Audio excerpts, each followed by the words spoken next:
my God, your buns are in the chair. Finally.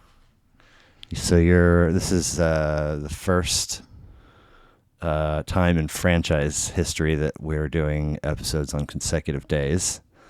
My boss was in the chair last night for 5 hours. And Jesus, I don't have that. I don't either. Not today. So this is a battle of who's the tiredest. Because you didn't get sleep much last night. We had some... Wouldn't it be most tired? Thanks for joining us. Maybe. I don't know. Nevertheless, you were up in the wee hours because Mother Nature was threatening to tear buildings out of their foundations. Mm-hmm. So what were you just hearing like wind and storm, or were you like on a device? Oh, it wasn't even my phone. It was my Apple Watch buzzing, off, and I just thought it was an Amber Alert, so I didn't even check it at first. Nah, another kid. Who cares? Yeah, that's but me and my stuff. That's fucked up. But I didn't even go. Because I was like, I'm not gonna go down into my basement, my sketchy ass basement with my 4 other neighbors, unless it's bad. I didn't even hear. Unless everybody's naked and there's booze.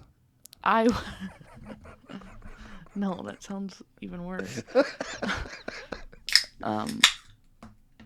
So I just laid there, and then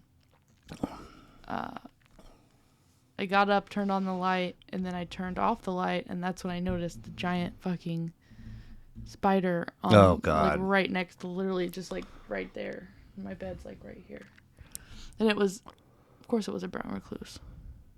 So I just kind of like watched it for a while because I wasn't gonna lay back down, but I didn't have the energy to like get it, so I just stared at it on the wall for a while. Wait a second. You told me a story one time about your not your brother-in-law, but your sister's boyfriend. They had no water, and so they were over showering at your place, and there had been a spider on the ceiling for days, and he got it, and you were pissed. Yeah, I tell the spiders in my vicinity that we're cool as long as they don't go near my bed. Like that's. And are they usually like copy? Yes, this is the first time that one's ever been like, "Bitch, I don't care." So I watched it crawl all the way, like the crack of the wall, and then it got to the top and it fell. So I was like, "Yeah, I'm not fucking. I'm not doing this." And then you left the house this morning? No. Then I got a cup. Okay. And I'm not scared of them. You know what I mean? But I don't want to kill it. I'll kill it for you. I mean... No, I can kill it myself. I just don't want to. I know. So I got a pad of paper and a glass cup. It has to be a glass cup so you can see them. To make sure it's in there. So I got it. And then I was like, I'm sleeping on the couch. Some people just call it a glass, but... A glass cup.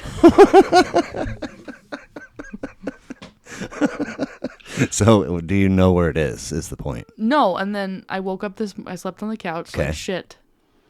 I woke up this morning, and then, because my mom has, this whole other fucking thing. I had to go make her breakfast this morning because she can't get out of bed because she has osteoarthritis in one of her hips. What? Yeah, and my mother is like she doesn't sit down. What time does she usually rise? Like, I don't know. My dad works kind of funky hours, so she's probably up at like 4:30 or 5. What time did you arrive to make breakfast? Like 8. Oh, so she just. But she was already up. I actually had to go over there because my dog had to go outside, and she gets fucking so muddy. So I had to go over, but she refused to go outside. So I literally got up early for no reason. So that's another reason why. But no, I threw the spider outside. Long story short. But it was fucking... I wanted to take a picture, but I couldn't, like... So you have to hold the bottom pressure because they sneak out the... So I didn't get a good picture. They panic and get frantic. And they're like, oh, okay. Yeah. So this is the second trip of... I don't even know, man. Like...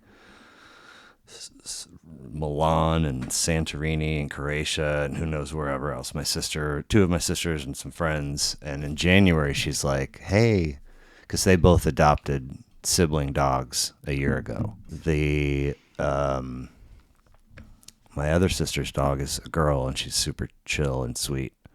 And one of the girls that's with them, her brother and the brother's boyfriend were like, we have to have that dog while you're gone because she's so sweet. And meanwhile, my other sister's like, I don't know anyway, she's like, will you? And I was like, sure, because she's over the years helped a lot, like for a weekend or whatever. But in February, we got this puppy. And then I'm like trying to figure out the summer calendar, kid activities and shit. And I'm like, is there a trip? She's like, oh, yeah. And I was like, 18 days? It was 10. And she's like, oh, is it really 18? I'm like, uh-huh. And then it rained for like 7 months leading up to her bringing him over. And so the little strip off my side, it doesn't get any sunlight. So it's just mud or dirt, depending on... Anyway, she shows up and she's like, here's his AM meds, here's his PM meds. I give him a little wet food at dinner. He won't let you wipe his paws.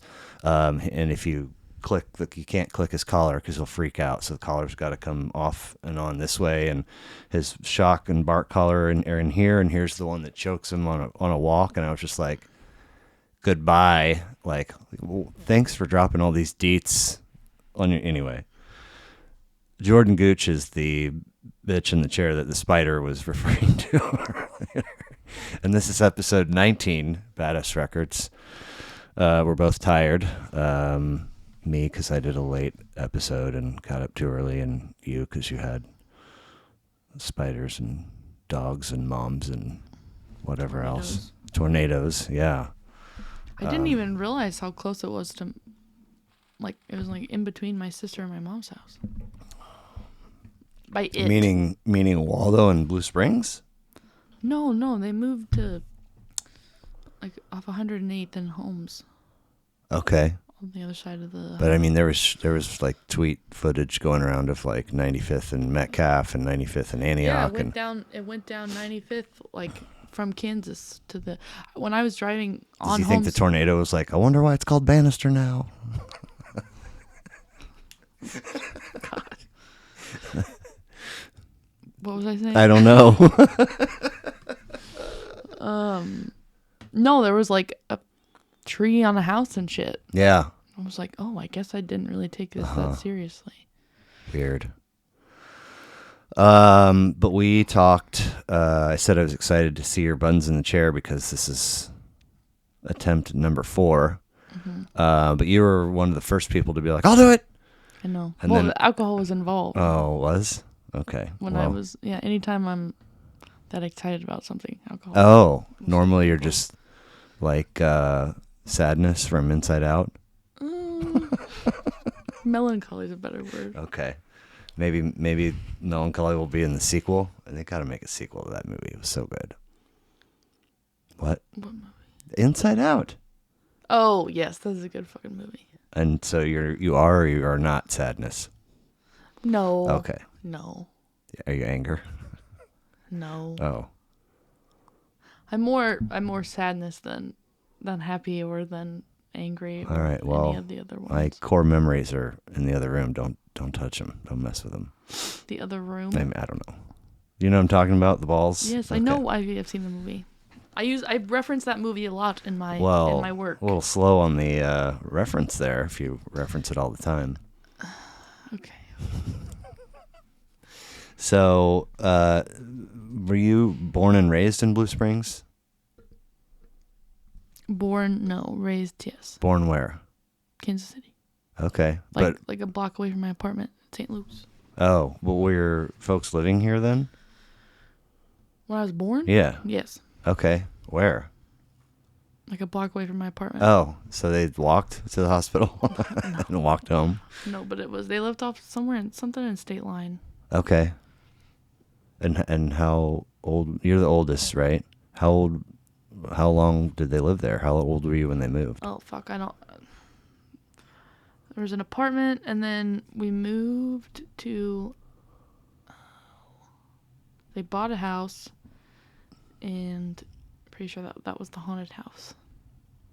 Okay. It's off of, me and my sister walked by it the other night. My friend Ray lives on McGee, and this house is on Grand. Uh-huh. And we were walking home late from Ray's to my sister's, and I made her stop by, and she was like, okay, I don't Out by 103rd and Holmes? No, my sister lives off of 78th. Wait a minute. Who moved to 103rd and Holmes? My 108th. 108th. My parents did. They don't live in Blue Spring? No. Since when? Since, 8 months ago. Okay. I mean, You they definitely didn't. knew about this. I didn't get their. No, I didn't get their new. Hey, we moved card. So. They're not those people. Okay. I see. That makes. So your sister and Dan did not move. No. They're still by Shelley's ish. Okay. Yes. I see. So you're where are you walking home? Ray. Uh-huh. A friend of mine. Uh-huh. We went to the Royals game for my birthday. Okay. On Friday, and then we went back to her house, and then we were walking home, and I made my sister stop by this house. I was like, "This is where you live." But where were you walking home? Like what? From from Bray's, which is like something McGee, and then my sister lives in South Waldo. Yeah, and my sister lives in about 78th Terrace. That just doesn't sound like the greatest idea. Why? I don't know. Sometimes South Waldo can seem a little sketch after dark. No? Never? Not one time? Not even east of Taco Bell? Sketchy? Yeah. No. It's You ever driven around east of Taco Bell? Well, okay.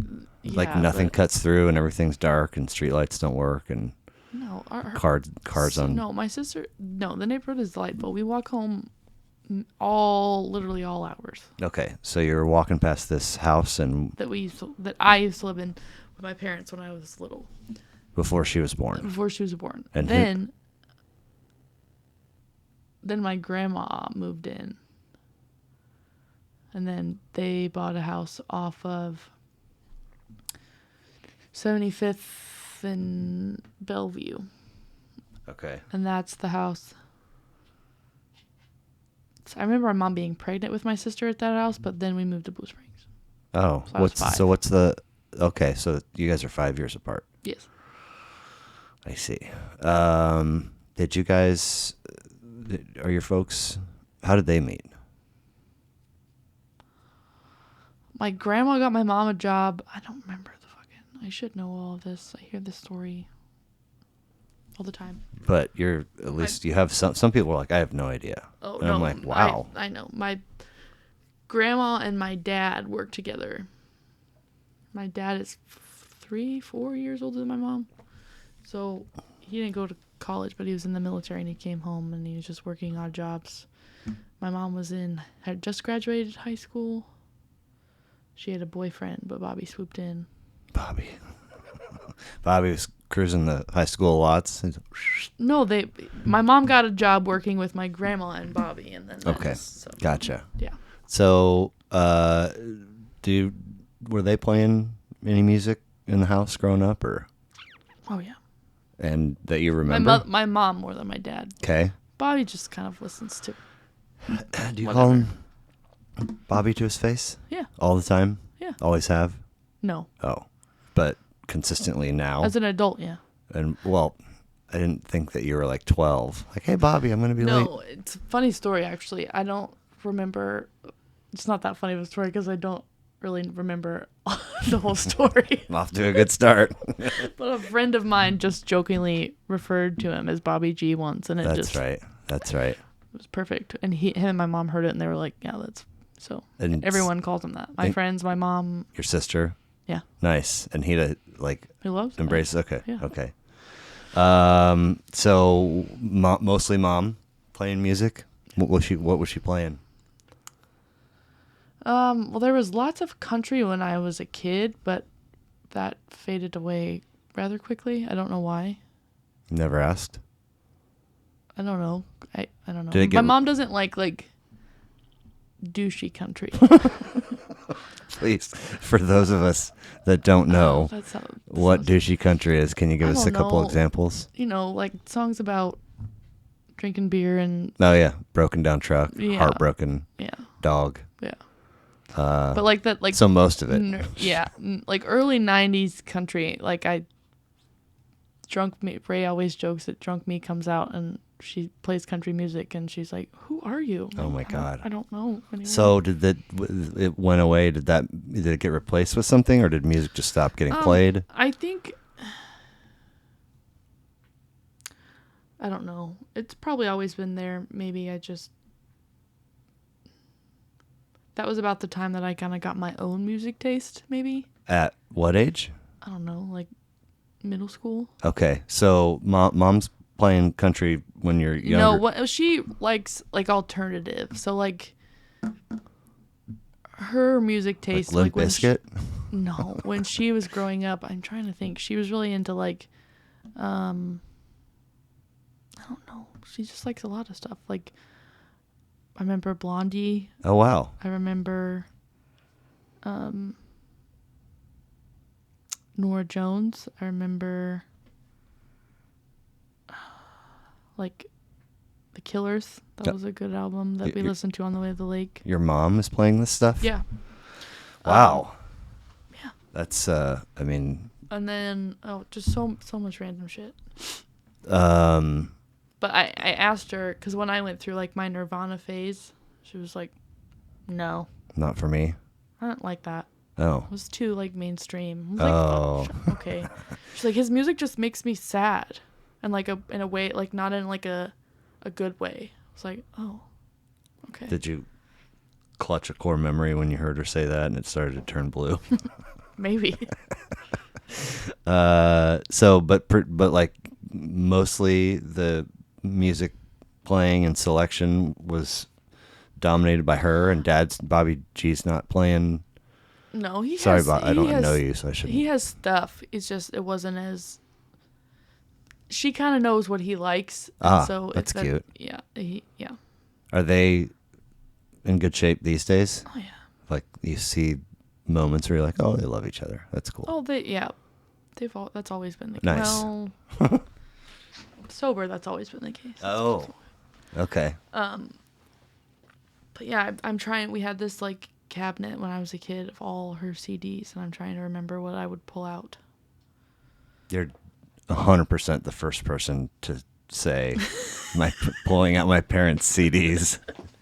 Most people, believe it or not, talk about 8-tracks, and a lot of people talk about vinyl. Nobody has said my parents' CDs. My mom's CDs. Well, sorry, your mom's CDs. What's her name? Kate. Kate. That's weird. Single syllable for first and last. Kate Gooch. Uh-huh. Well, she's like a couple years older than you. Okay. So the time frame, I mean, you say that like you are about to tell me I have cancer and I'm dying. I don't understand. I don't know. It's just a weird thing. It's a way for you to be like, how's it going, old guy? Yeah. Okay. Gotcha. So 5 years difference between you and your sister, and you just celebrated 29. Happy belated. Mm-hmm. What's that face? Nothing. What? Nothing. We don't have to get into this on the podcast. No. But I want to know, what did the festivities look like? We just went to the Royals game. On your actual birthday? Mm-hmm. And then out after? No, we just went to Ray's after. Oh. I didn't want to party. I don't really like the big celebration. Okay. And then Saturday, was there a thing too? No? No, I was hungover in my bed all day Saturday. Wait a minute. You just said you didn't want to party. What? You just said you didn't want to party, but then you were hungover? Well, I didn't want to, like, rage. We got drunk at the Rose game. Yeah. Okay. That's not a cheap drunk. No. It was a Friday. We didn't have a whole lot of time to tailgate, but okay, we made do. And we lost terribly. I mean, I don't think they're... It's a brutal game to watch. Very good right now. No. Who did they play and what was the score? I don't remember, and I don't remember. Okay. The Astros, and it was a close game for a minute, and then it was just like... took a left turn. Yes. Wow. Were there fireworks? Yeah. Nice. Did you stay for them? Yeah, we were in the parking lot. Were you like, those are for me? No, I didn't do that. Okay.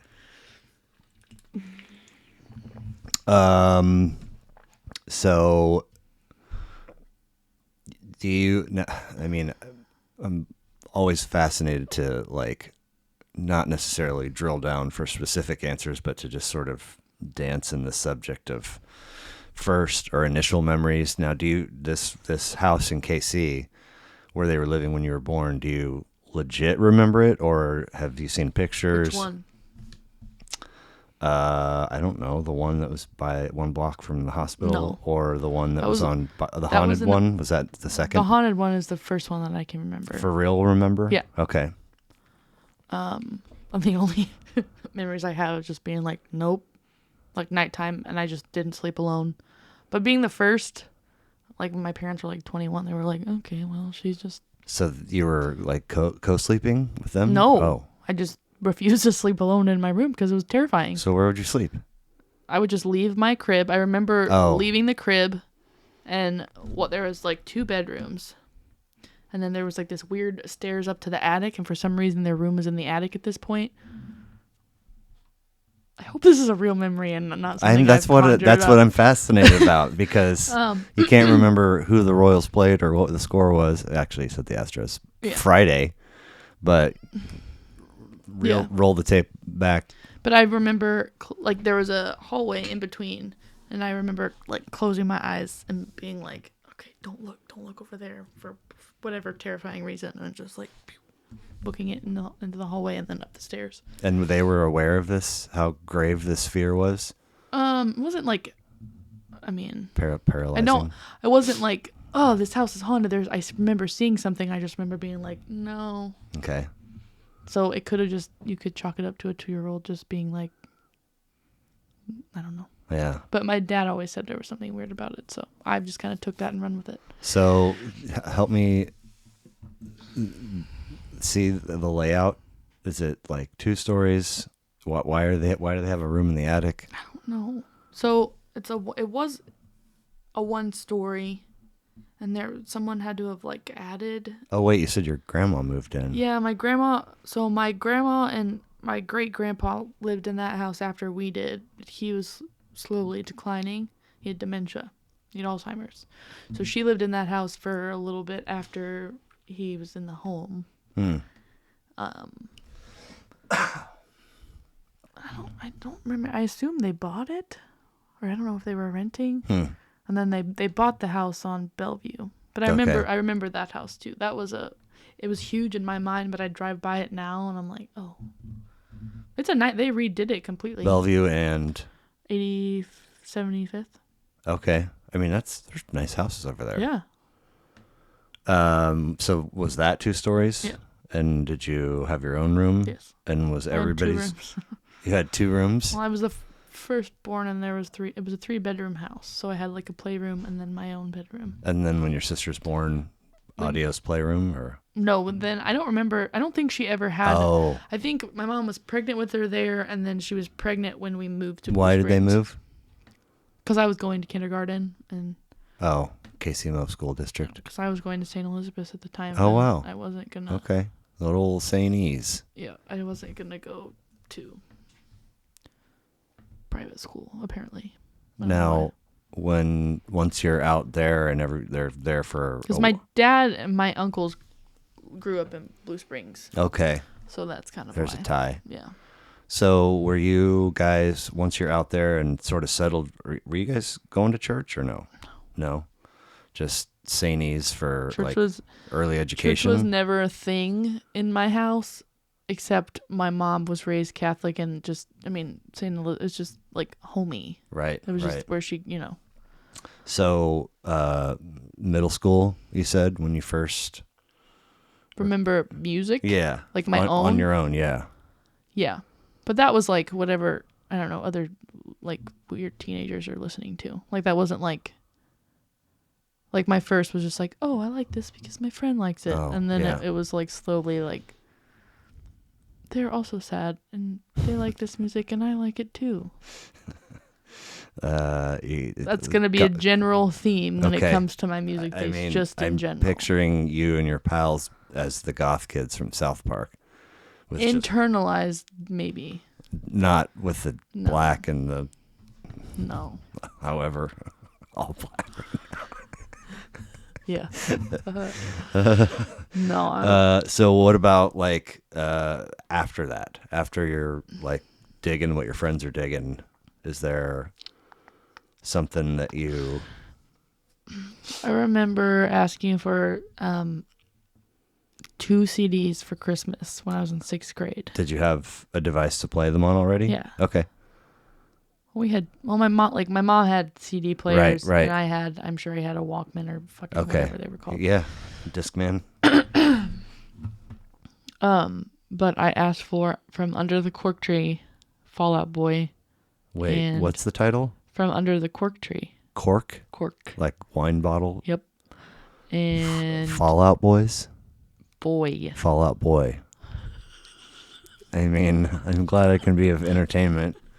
And then Panic at the Disco. I know that one. Exclamation point. Yep. Not anymore. Oh. They took out the exclamation Nuh-uh. point. Yeah, Why? like 10 years ago. Because They were rebranding. I don't know. they went from Panic at the Disco to Panic at the Disco. Yep. It's Panic at Panic at the Disco. And now we're just Panic at the Disco. Yeah. It's a really strong It's just rebranding mostly, it's just Brendan Urie.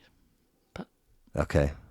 That's like the front man or? Yeah. Okay. There was like 4 of them, and now it's just him. Why? I don't fucking know. I mean, does he have like studio musicians play with him when he records a record, or does he play all of it himself? He's like probably one of the most talented okay. people. I almost said in my generation, but that sounds silly, and that's probably not true. But so did you get him?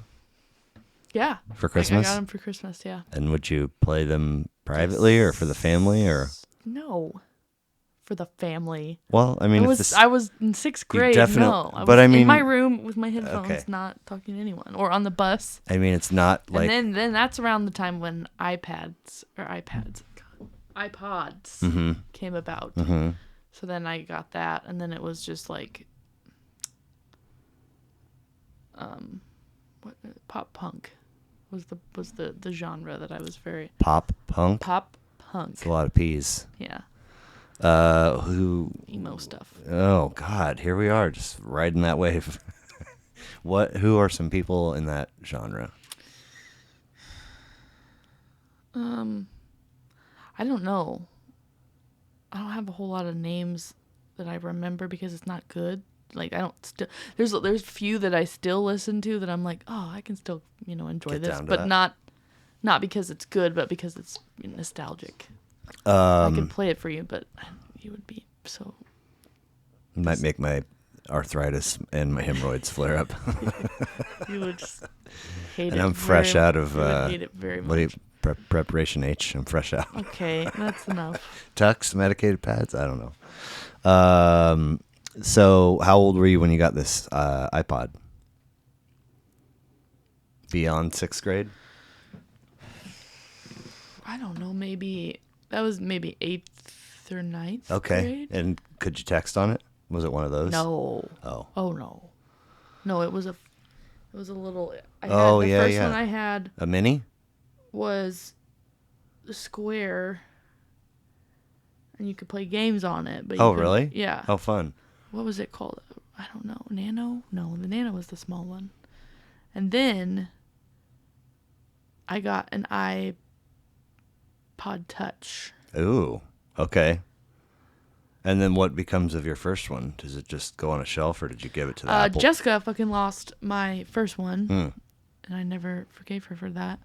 Just kidding. And then I don't remember how I got the iPod Touch, but then I backtracked because I got to the original iPod that had all the gigabytes on it. Mm-hmm. So I still have that one. Yeah, me too. Floating around here somewhere, but the case is like crumbled, the outside thing. Yeah. And the last couple times I've tried to charge it, it has not been successful. No. So, And then that I just had that until iPhones. Sure. I mean, that's very few. I was working at J Beans before I got my first iPhone. We had Android. Okay.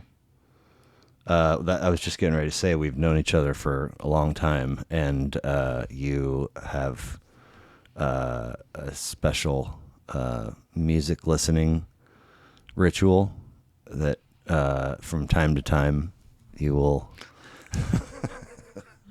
And I was curious if you would. That's another story. I like Simon and Garfunkel because of my grandma. Okay.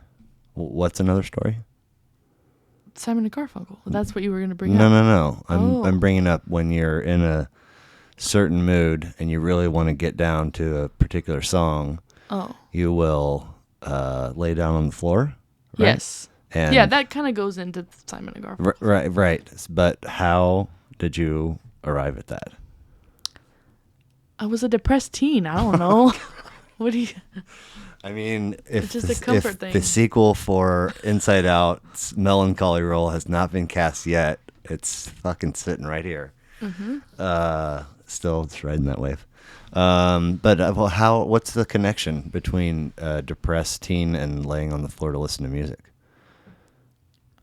I don't know. Just to just take it all in. Okay, but I mean, It's more comfortable than sitting. upright, is it? Yeah, I guess so. I don't know. I don't know. I've just always done it. But I mean, would you like ever have to get up to put the next thing on and then you get back down? Yeah. Oh yeah. That seems to chisel away at the more comfortable piece if you have Well, I mean, nowadays you just have it on the phone and you just yeah. take it. But True. like my record player, yeah, you have to get up and do things with it. So you are into TV shows and movies and watching videos on your device. Watching videos on my device. Well, like you frequently watch like reels and stories and shit like that, right? Yep. So do you think music is on par with all those things? Is it a bigger favorite or less of a preference in terms of all the media that you consume? Mm-hmm. Shows, movies, video, whatever. Does music fit right in with all of them, or is it more important or less important, or? Oh. Probably more important because it's just always on. Were you listening to something on the way over? No, I drive in silence. I had, let's see, who, the one guy put the Wu-Tang symbol up there with his name. By the way, you've got to help me remind you to sign the wall on your way out because I always forget. I won't forget. He said, I was talking about how a lot of things across the last 2 years have, like, trying to remember, like, where something happened in the last 2 years is a challenge for me. Everything feels kind of like a blur. Mm-hmm. That seems to be a commonality with a lot of people that I talk to. No, it's all right there. Yeah. Okay.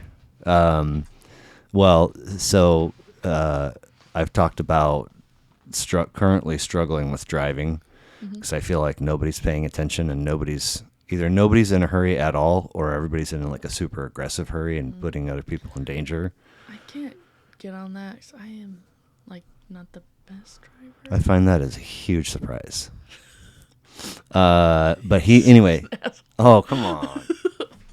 He told me, I said this very thing to him, and he's like, I don't listen to music when I drive anymore because there's too much emotion involved. Like it takes me to a certain place emotionally, but then what's happening on the road is different, and they get torn and so he's like, I listen to like NPR and shit or sports talk radio now when I drive. And I was like, I'm not. I kind of understand that because if I'm in the car with people and there's music on and I'm trying to listen to the conversation, I can't do that. Oh, so I'll pause it. Yeah, but never like. So what'd you listen to on the way over? Oh, well, have you seen Stranger Things? I've floated this weekend with my daughter and 100 other dad-daughter combos. And a girl jumped in our car for the drive down, and she was telling my daughter, and my daughter's like, I want to watch it. I was like, you would lose your mind. Oh, it's so this season. No, don't. She was like, no, I wouldn't. I was like, you got scared at the Mandalorian episode 1. No, and like the first, I don't know her well enough, but like the first couple seasons are probably. I mean, I don't know. What she's 11, 10? 11, yeah. I watched. She gets scared easily. Then no, this season I was alone in my apartment. Like, oh god. I've heard from a lot of people It's that dark. this season is So wild and good. crazy. Oh, it's so good. So I watched season 1 like maybe in 2 sittings, like pretty committed. And then when it ended, I was like, okay, I'll start. I didn't not enjoy it, but I wasn't like over the moon. So I started season 2, and I don't know if I got to the second. I was like, I don't know if I should be spending my time doing this. I kind of forget what happens in season 2, but season 3, I had to. It had been so long, I had to watch. But I've loved every season, and I've been like, after it ends, I'm like, so I had to watch season 3, the last like 3 episodes, just As a kind of refresher. like fast forwarded. Yeah, Yeah. there's a lot of information to take So in. how did my question about what you listened to on the way over here Oh, take you there? well, if you haven't seen the new season, then it's kind of just gonna sound I still want to hear. okay. So, new season, the villain is a demon that possesses people, Sweet. and the process, whatever, it's like a trance. I don't know, but they realize right before it's too late, they realize that music has like, it's like stored in a special part of your brain, and so it can like help you Cool. get out of said A trance. pickle. And so it's a Kate Bush song.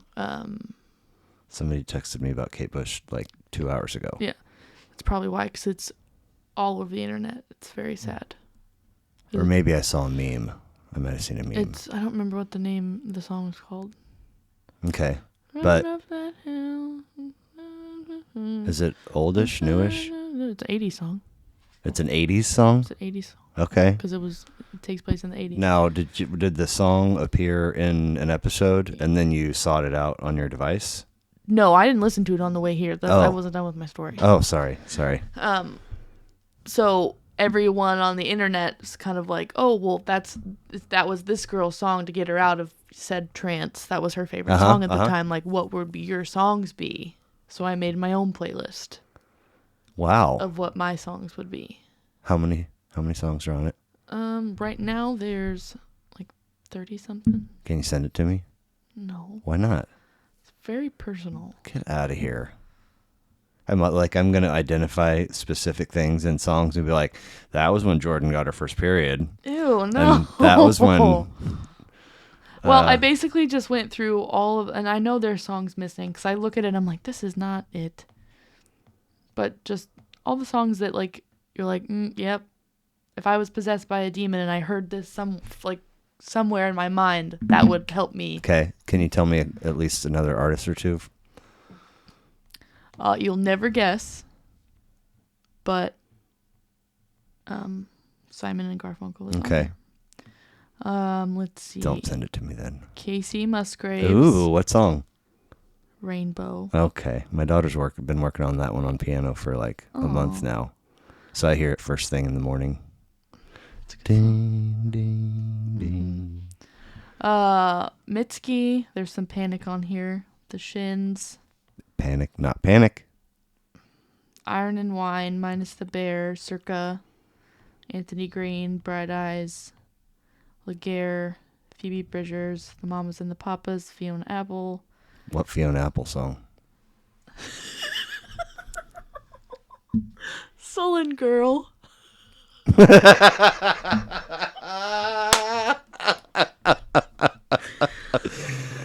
Maybe the Fiona Appleest named track ever. That's good. Fleetwood Mac. Oh God, what song? Storms. Oh, okay. even you couldn't talk shit on that song. What? City and Color. First Aid Kit. There's some John Mayer, Johnny Cash, and June. Rustin Kelly. Miley only made it because she covers Wildflowers by Tom Petty. Ooh. Is that what you put on there? It's better than the original. That's completely inaccurate, having never heard it. Never heard what? Her version. It's his voice. It's her, whatever. Sufjan. That's such a good record, like start to finish. Okay, I believe you. You've never listened to it, have you? No, oh my not God. all the way through. Sufjan, the Weepies. Sufjan Stevens. Yeah, he came up in another episode somehow. Coco, Rosie, and Margot and the Nuclear So-and-Sos. That's so far. Wow, how much time invested in assembling that? Would you guess? An hour and a half. Because you're listening to stuff and then being like yes or no. Kinda, yeah. Now, when you're how often do you make playlists? All the time. How many do you have? Is there a setting that shows you? Let's see. Solid girl. I make up playlists like I would make CDs. So I found all my CDs because my phone wasn't working this morning, so I had to listen to CDs in the car, and that brought me to a whole nother fucking place. The Subaru has a CD player? Yeah. Nice. So, but I name it based on parts of the song, so they just sound ridiculous. Name what? The playlist or the CD. Oh, okay. Okay. So they just look like nonsense, but no one would understand them. Okay. So how many playlists do I have? Let's see. Sad Girl New Year's Eve. That's a good one. Bath tunes. Do you take baths? Yeah, all the time. Really? All the time? Yeah. Like guarantee you take at least one a week? Probably. Okay. And then does Quarantine Summer Queen. I forgot I boy. made that one. Those are just silly names. I am no man's therapist. Oh, I was watching Lord of the Rings and that came to me. You about to know one and you're like, I am no man's therapist. Yeah. And then I have there's lots of shit in here. So if you take a bath, do you do like soap and shampoo and that counts as your bathing for the day, or is it more of like a relaxation kind of? No, it's relaxation. I can't. I have to like stand up and shower afterwards. Oh. Or if I how's need to that shower. transition? It kind of sucks. I mean, that's all I can picture But is that it sucks. if I don't wash my hair, then I just get out. So hair washing is not every day. No. I mean, I think most women would say that they... No, I think I wash my hair more than I probably should. Well, I was getting ready to say, I think most women would say that it's gospel that you shouldn't wash it every day. What snark are you trying to inject right there? Nothing. Okay. Just you saying most women. Like if I went out and took a random poll. I was just kidding. I'm not trying to imply that I talked to lots of women about their hair washing practices. Mm-hmm. But I do happen to have. It was kind of like you were mansplaining hair. Oh, thanks for coming. Stolen girl out. I've talked a lot on here about there sort of being three camps of people that answer the favorite / most influential or whatever record for the purposes of and they are, gosh, I don't know, I'll have to think about it. You know, picking one is so hard. Does it have to be one? And I mean, sometimes this is across weeks, and I'm like, you're killing. And then there are people that really just need to, like, you know, if we're texting, put the phone down for like 3 minutes, and then like, here you go, because it comes if they undivided attention. And then there's people that joke like they've had the answer on a piece of paper, just waiting for someone to ask their whole life, and that's the camp. Which one am I? That last one is you. You're like, I know, and I was like, Panic at the Disco. But well, no, it's crummy dad joke there. But on Letting Go, Circa Survive was your choice, and you offered it immediately and then took 7 months to come do it, but that's a different story. And then you, on a playlist you made today. I didn't make it today. Oh. I was listening to it today. Okay. What album is that track from? What album is what track from? So the playlist you were just looking at that has Stranger Things influence. Yeah, what about it? What album was the Circa song from? Oh, it's from that. Okay. Of course. So how did they land on your radar? An X. Named? I don't want to say his name. Johnny X. But the X said X was into them and was like, hey, check them out. Yeah. I don't like to talk about him in reference to my music because I think he like thinks that gosh. he gave me my music taste. Yeah. Which could a little bit be the case. Like you were sleeping and he just replaced your iPod with one that he preloaded and then just secretly told everybody, and everybody knows except for you. Mm-hmm. So that's interesting you say that, because my next question was going to be, in your mind, as fair and honest as you can be, do you think that you are into them more than he was or is? Oh, yeah. Okay, interesting. Oh, yeah. And so was it I have it tattooed on my body. You do? How many tattoos do you have? I don't know. I lost count. Oh, for Pete's sake. Really? In the teens, yeah. Okay. 12, 13, 14. Just one of them, though? Yes. And what is it? It's the safe camp symbol. What's this one? Just the A? Or the whole flower, the whole thing? It's not an A. It's the safe camp symbol. Well, I don't know what safe camp is. It looks like the Atlanta Braves. It's a campsite symbol. It's safe to camp here. It's Circa's, like... they came up with this notion? No. Oh. It's like the safe, like... I mean, I've been camping for 40 years. I've never seen that symbol. Are there camps that have a symbol that suggests you might get molested there if you camp there? Maybe. Or eaten by a werewolf, or... Hold on. Camp symbols. Like the legit ones, not like... I don't know what you're talking about. When I go camping, I see like wheelchair signs. Decoding campground symbols. What do they mean? Here we go. That looks like a tent. Yeah, just... We're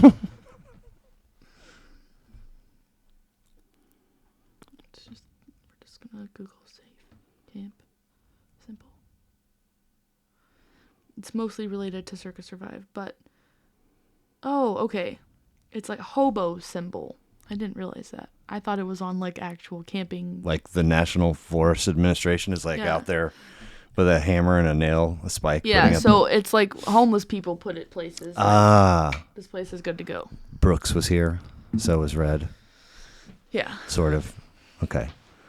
Wow. Interesting. No, he was actually, going back to X and Circa, he was actually at the last concert that I went to. Here? Yeah. So what venue? No, the last Circa concert. This was years ago, but. No, I know, but it was here? Yeah. And what venue was it at? It was at the Midland. No, yes. What year? No. The Up Down. Okay. 2018, 19? That's the last time they were in town. Dude, I Maybe. just saw, like, earlier today that they just put out a new EP. Who did? Circa. It's not like today. I saw today. Oh, yeah. Okay, so is it on your phone? Or all of their records on your phone? I think I listened to it, yeah. But it didn't strike you particularly on first listen? No, but it might not. I could come back to it. Sure, yeah. I'm not one of those. Sometimes I'm like, it comes out one day, but time is irrelevant to me and my music taste. I'll get around to it when I can. So I think... So maybe it is still important to him. Because he was at that show, but it was way more important to me. It meaning the show or the band or the record? Okay. It was their 10-year... Was it their 10? It was I think it was the On Letting Go 10-year tour. It wasn't the On Letting Go. Fuck, maybe it was. It was either On Letting Go or Blue Sky Noise 10-year tour. Okay. I don't remember which one. On Letting Go is 07. Yes. And that was 17, so it was probably that one. Oh, it was 17. Okay. Um, I mean, of the people from said camp with the answer on the piece of paper, I think you're the only person who, like, I was like, oh, well, shit, what is it? And then being like, wait, what? Who? Like, I'd never heard of them before you mentioned. So it's just fascinating What? that you had the answer to the question sort of ready to go in your head, and then when you gave it to me, I was like, I've never heard of this band. Mm-hmm. I always think of this in the middle of these conversations and want to like pull out a book, but then can't find it immediately. So, but when I was in grad school, one of the texts we had to get for, I think, a magazine editing class, maybe, it was by William Zinsser, and it's called On Writing Well. Mm-hmm. And that, I mean, the only reason, I mean, it was a great read, and the teacher, the professor that taught the course was a super huge fan of this author. Well, that's a saying, right? Like on something. Well, I mean, maybe that's kind of where I was going with this, is that the title of that struck me as like, it's just got the perfect little short kind of ring to it, and like a fascinating title for a book, if you ask me. Like, if you want to write well, Mm-hmm. here's how. And I think maybe that was the first time that I heard some incarnation of that phrase. Mm-hmm. And maybe, I mean, because like that was what, I mean, 18-ish years ago, a few years before this record came out. So maybe around the time that I took that course and this record came out, that phrase was sort of being born. I don't know, but it's a very, I thought it was like an old time. maybe it is. I don't really know. I know like 3 things and I make up all the rest in some form. So the next time I'm mansplaining, remind me of that. But anyway, On Writing Well and On Letting Go are so wildly different theme motif wise. Mm-hmm. Like, here's a certain infallible way to do a craft, and here's how to like sort of save yourself, survive, move on, grow, mend and repair. Like, that's what the title of this album sort of says to me. Mm-hmm. Is it similar for you or different, or? Yeah.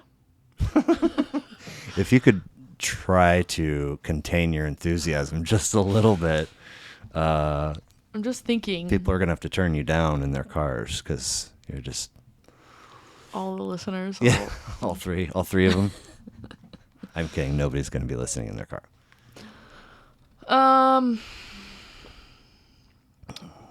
Yeah. No, I'm just digesting all that information, and yes, I agree with it. Okay. Do you think that if On Letting Go were a book or a pamphlet or like a dummies how-to book kind of thing, that, you know, sort of like the playlist getting, you know, freeing you from whatever the demon's trying to do, you had to go to it to let go. Do you think that you've reached for that pamphlet multiple times in your once, twice, 16? You know what I mean? Like, Well, yeah, it's my favorite album. right, but the concept I mean, of letting go. I guess. Like, have you ever been stuck on a thing and you just can't? Yeah, you know? that's my existence. Fiona Apple Yeah. props and hat tip and shouts out and Like, I'm still upset that my ex-boyfriend of 10, however many years ago, still thinks that he might now how have you, an influence over my music What taste. confirmation do you have, or is it all might think kind of stuff? He's just You see this person still? No. Oh no, No, I mean no, just no. in life, not CC. no, just things. Or- He just that was like his thing. His music taste was like his thing. Oh boy. And so if it rubbed off on me, then like good for me. Yeah. So Reminds me of the South Park. Did you ever watch South? Okay, so I think it was Randy. This is Randy Marsh. Yeah, this is going back a ways, but I think Randy was maybe the first person in this episode to get a hybrid, and then lots of people in town got hybrids, and they were like so proud of themselves that they would just walk around and sniff their own farts. Yeah. I remember that. That's where I go when you talk about him being like rubbed off, you know. Yeah. I mean, but you don't have people in your life that come cross paths with him and then relay some semblance of this to you? No. Okay. Not anymore. It's all just. Yeah. But you're pretty certain that that's how he thinks. I mean, how long were you guys together? God. Off and on 2 or 3 years, and then like a 5-year gap, and then a year and a half. Oh, wow. Okay. So it felt like 10 years. But I was dating someone else but you know, you shut that off and then open it back up when you're still not over it. It was a whole Oh, thing. man. Yeah, Okay. the timing wasn't great. But you feel pretty certain that that's what he thinks?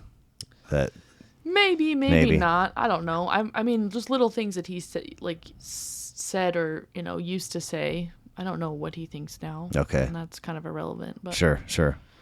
There's, I mean, like, without question, to me, there's a very specific feel and tone to this record, and I can't exactly identify it. And maybe it's, I mean, like, there's a window for me, old fella that I am, that like 2001 to kind of like 2008, like the music that was coming out then was weird. trippy. Well, I mean, it was all over the place and different, and I don't mean that as a bad thing, but it didn't, like, we had to have an expansion because all the compartments were full. You know what I'm saying? Like, oh, well, I don't even know where to put this. Yeah, no, what I thought was an insult threw me, and I was like, fuck this, I'm not doing a stupid podcast. But it wasn't even an insult. But that's how, you mean when we were trying to get your buns in the chair the first time? Yeah, I think so. And you were like, yeah. Yeah. I was like, fucking Jesus, dude. Well, I just because I didn't start my response to did I like the record with like a trumpet blast and a flag. Well, it's just, I don't know. It's just, it's a very personal thing. Yeah. And for you to be like, ugh. I was just like, forget it. I don't know why I even. Didn't even do that though. Yes, but it felt, texts are hard to read. Yeah, and sure. You can be kind of snooty with your texts, so. Oh, really? Okay. Okay. But there's definitely there's some crisp precision instrumentation wise, and they're like start to finish, and kind of like I said, man, a new compartment for like this synthetic technological or technical feel, and like I keep sort of getting this image of like the notion of Radiohead is up here, and it's like a professional ice sculptor came with their chainsaw to this fancy party, and they carved the word Radiohead in this big block on the table. And below it is, for whatever reason, I guess Circa Survive is a bucket beneath a wedding reception table. I don't know, but it's like dripping. And that from that they're kind of born. Not to say that they're Radiohead fans, yeah. but I'm sure it's it was an influence. And I'm not a big Radiohead guy. I like one record, and the rest I'm like, I don't know. Which record? Okay, Computer. Oh. Why? Because I recently just got into In Rainbows, and it would probably be, I don't know. Next Door Neighbor's coming. Finally got my Next Door Neighbor on the books. And that's his? Okay, he's coming Tuesday. So good. And then my buddy, one of my good buddies. Did you listen to it yet? Oh, yeah, because a year ago when I started with the list or whatever, one of my good buddies who was on the float trip with me this weekend said he was like, oh, In Rainbows and Into the Wild, the Eddie Vedder soundtrack. Yeah. Well, anyway, I mean, it was like two people, and I was like, I don't know that. I didn't even know that record existed because I was like, I knew about Pablo Honey and I knew about the Bends when I first listened to OK Computer. I didn't like them near as much and still don't. But then like Kid A came after that and I was like, this is not for me. But who it might be now. I don't know. So but I kept point being, I kind of checked out on them. And then two people are like, oh, In Rainbows. I'm like, huh? Okay. So but so these are this band is made up of dudes from former bands. Seosin, This Day Forward, and Taken. This Day Forward, I don't know. You don't know, but you know Seosin? I know, yeah. And know Taken? Seosin, yeah. You might recognize a Seosin song if you heard it. One of the big ones. So you've listened to two of those three? No, just one. One sounds familiar, but the Taken, I don't. Okay. So Seosin, do they have a kind of a similar sound to? They're a little more pop punky. Okay, interesting. Did you hear about that? It's more of a millennial thing, I think. But the what was it called? Something about our past. I don't know. It was a festival somewhere, but it was like pop punk and like kind of the mute. So like Bright Eyes was on there, like Paramore, shit I listened to when I was in my pop punk phase. Okay. Circa was on there. I don't know if it's over or if it wasn't. I don't know. This is a recent festival. Yeah. Happening where? I don't remember. Okay. It must have already passed. Right. I don't hear about it anymore. When we were young, that's what it was called. The festival? Yeah. Cool. I like that title. There it is. Oh, it's in October. Okay, so it's like like My Chemical Romance. Oh wow. It's general admission is $250. I just realized that. And it's where? I'm not seeing that. Yeah, Paramore. The headliners are My Chemical Romance, Paramore. Jimmy Eat World is on there. Oh man. All American Rejects. It's in Vegas. Oh wow. Yeah, I'm trying to think of like other people that you would know. You should invite your ex and book separate rooms, and then you can go to the festival and say, I like it more after the headliner. I wouldn't go to this. Wow, okay. It's a joke, but. I know, but I wouldn't. I don't know. Dance Gavin Dance. That was his shit. Dance Gavin Dance. Yep. That's like screamo metal though. Sweet. There's a lot of screamo metal on here. Avril Lavigne is on here, which I think is kind of odd. Yeah, for sure. Anyway, maybe it's not odd. You mentioned Anthony Green, or I think you listed his name. Yeah, I thought Seosin was on here, but it's not. But Anthony Green. This is it. Seosin is like should be on here, but I don't think they have gotten back together. But Anthony Green solo stuff is on your playlist. Yes. And he's the front man for Circa. Yeah, he has lots of solo stuff. Like older or current or both. Okay. And have you consumed a good bit of it or all of it? And do you love all of it? Most of it, yes. Interesting. One thing that I absolutely did not expect. Have you ever spent any time listening to Rush? No. I feel like there's three camps of Rush, like the never haves, the diehards, and then the people that are like, he sounds like a girl and I can't get past that.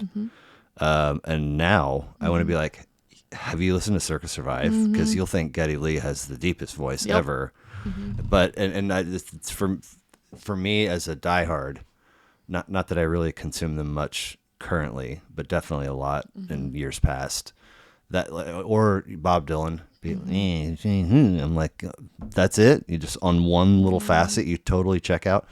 So I don't say that he sounds like a girl as a bad thing. I say as like, if you've ever been, and I'm sure I have in several walks, but if you've ever been somebody that just, brushes off for one little thing like that, then you're probably missing out on a lot of, you want a Red Bull or a bang? You want a bang?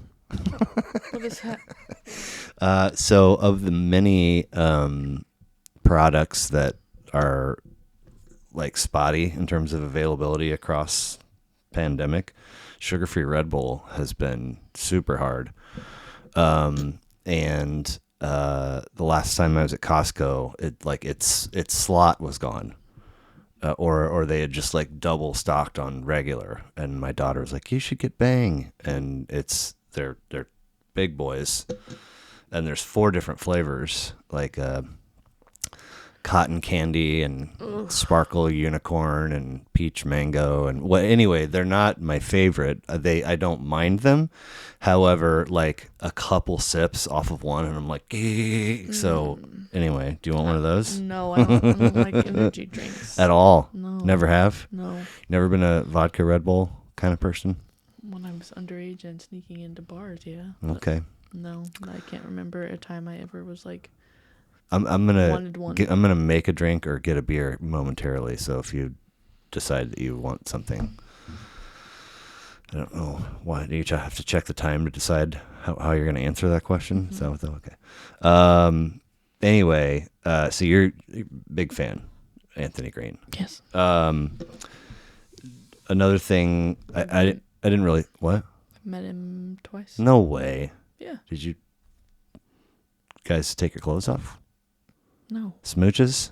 Of course not. Reach around? I was too weird for that. Were you like starstruck and speechless? Weirder somehow. Oh no! Explain, please. Well, the first time, of all, set up. I guess I should only say I've met him once. The first time. Meaning, like, how do you do? Yes, the first time I think I've seen him like 6 or 7 times, but solo. Yeah. And then you've seen Circa shows? No, Circa. I'm talking about Circa shows. Oh, well, you say seen him. I think I said them, didn't I? Oh, I don't either. Yeah. The first time I saw, or no, the first time it's not the first time of anything. I don't know. The time that I actually went, it was like a date, but it clearly wasn't a date. He was just like, I'll buy this ticket. You should come, stay with me. I was like, cool. Let's see some shows, and then let's see your underwear coming off. And you were like, all right.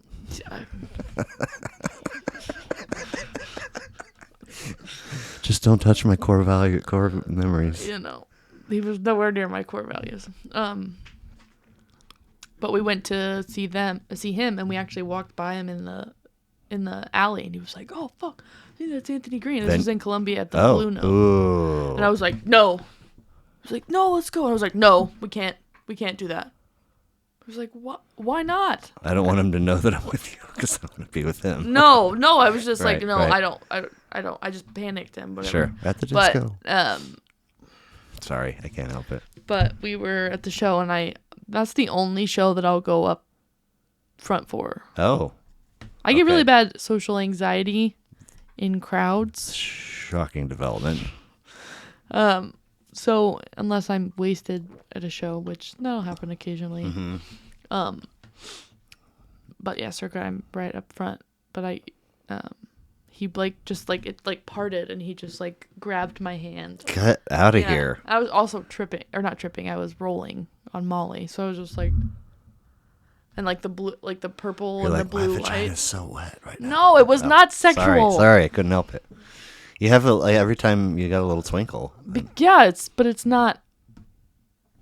I don't know how to explain it. He's not a sexual being in my mind. Oh, fascinating. Okay. I mean, he is, but not that I wouldn't. But it's just not like that. Different platonic admiration and respect and love, kind of. Yes. I feel you there. So, And I didn't, like, he was just staring into my eyes. I don't know if you've seen a picture of this man. He has, like, the most beautiful crystal blue eyes you've ever seen. Oh, and they're man. very intense. I'll have to Google them later. Yeah. So, and I was just like, and I was like, I love you. And he just, like, reached in the microphone. I was like, I love you too. No, you did not say Yeah. that. Well, you did. Yeah. You're not making this up. No, I'm not making it and up. he said that back? Yeah. Did anybody catch it on No, of course not. the gram? Or No, it lives in my mind forever. And I was just like, and then he just went back and did his thing. Right. And And did did he witness? I don't know where that fucking guy was. No, but did he witness him say that? Or Oh, yeah, he the saw exchange? that. Yeah, he saw Was that. he like, uh-huh. like that, what's the meme where the couple's walking and the guy's checking out the girl walking the other way? Yeah. One of those. Something like that. So. Huh. And then the second time. Yes. Was I bought like a VIP ticket to do like Meet and greet? yeah, and then they did like a small concert, which was way more awkward than I thought it would be, because you're just you're just quietly sitting in a room like this with like 6 other people that probably love them just as much as you do, just like, but it's just weird. So small that nobody can like. Yeah. Everybody's just like golf clap. It was weird. I wasn't really a fan. But you of met that. him at the meet and And greet. then after that, yeah. Were you like, do you remember what you said to me? No. Oh, but did you speak or? Yeah. Oh, okay. They signed the record, and I hugged all of them. Oh my God. And he was last, and I hugged them, and then I like let go, and then I hugged him again. Oh my God, I can and see I was it. like, I'm sorry, and he was like, no, he just, I don't know, he's just a very weird, special person. Weird in a good way. Yeah. Okay. But. Wow, I had no idea that you were like the president of the fan club on this. No. Well, you know what I mean. Yeah. That was the time that I saw the ex was at that show. He's like, you're only here because of me. No, but I saw his brother first. I was with Ray, and Ray had eaten an edible, and she's not a fan. I mean, she was like, "I'll go with you because no one else wants to go with you." And she ate an edible, and I saw his little brother, and I was fine. So I was like, and I was like excited to tell him that I just met him, and then I realized that he was just right next to him. Oh. And so it looked like I came out of my way. Boy. So I was like, damn it. And Ray was just so high, like seeing my ex's little brother, that she doesn't really know any of those people. Right. She just goes, high school. And we were both just like, okay, and just kept talking. And then we walked later. She was like, did I really just say, like, that's all I said? I was like, yep, that's all you said. But anyway, that was a special evening. So another thing that it didn't occur to me until that this would be fascinating until I dug in was track length across this record. They're super long? No. The closer is the longest, clocking in at 5:26, and the rest are like 3 minutes and change. What's the closer? The final track. What's it called? It's on your notes. Your Friends Are Gone. Your Friends Are Gone. Which is a really haunting closer. Yeah. And I mean, have you ever had that feeling in any little situation in life? That all my friends are gone? Yeah, or like the potential for that, Yeah. I mean, there's a band that I am a casual fan of, but the songs that I like a lot. The Head and the Heart. Mm-hmm. You know them. Mm-hmm. Rivers and Roads. You know that tune? Yeah, that's an emotional one for me. Same. I mean, and it starts off saying, yeah, our friends. Now, all our friends. Yeah, and if you cannot relate to this, then no. If you can't, I don't know. Then we will not relate. If you don't know what to make of this, yeah. That, like, I mean, I have lived that and been like, this is what I'm gonna do, and then I get there, and I'm like, what have I done? Like, and of course it winds up being quote unquote okay, but it's I mean, and it doesn't necessarily have to mean that you move somewhere geographically different. You could make a choice in your life and No, stay I've lost friends in all the ways that you can. for varying reasons. Yes. So yeah. First track is Living Together. Mm-hmm. Have you ever cohabitated? No. I don't think it would go well. You'd have to be spider friendly and cool with Simon and Garfunkel. Yes. 24/7s. No. Well, but I mean, were it to come up Yes. at 5:15 p.m. or 3:40 a.m. or Yes. whatever. Okay. You have to be down. Just down, just yeah. tolerate it. Yeah, that's what I mean. That's all anyone wants.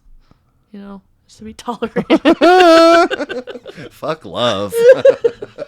Fuck acceptance. Fuck chosen. Just tolerated. Just setting that bar a little lower with each passing year. In the Morning and Amazing. Mm-hmm. Do you know all these tracks by name? Mm-hmm. Because sometimes, especially like... They tend to run together because I listen to them Right. together for so long. But my sister, she had a few tapes, but she very large. She had fat Case Logics full of CDs in her car, and anytime a record was like really, really in her wheelhouse, and if it was one that she thought I would like or knew I did like, and we would talk about it, I would be like, "Dude, what do you think about?" And she'd be like, "Is that track 5?" I never knew, and I'm just like, I don't. See, I come from the iPod days, so Right. it was all there. Right, but I mean, so you in that being all of it being there means display. Yeah. So you've got you can see it even if it's not all visible. What's happening in that song? Do you think in the Morning and Amazing track I 2? have to look it up. I don't remember. While you do that, What was the question? what's happening there? What's happened for you in your mind?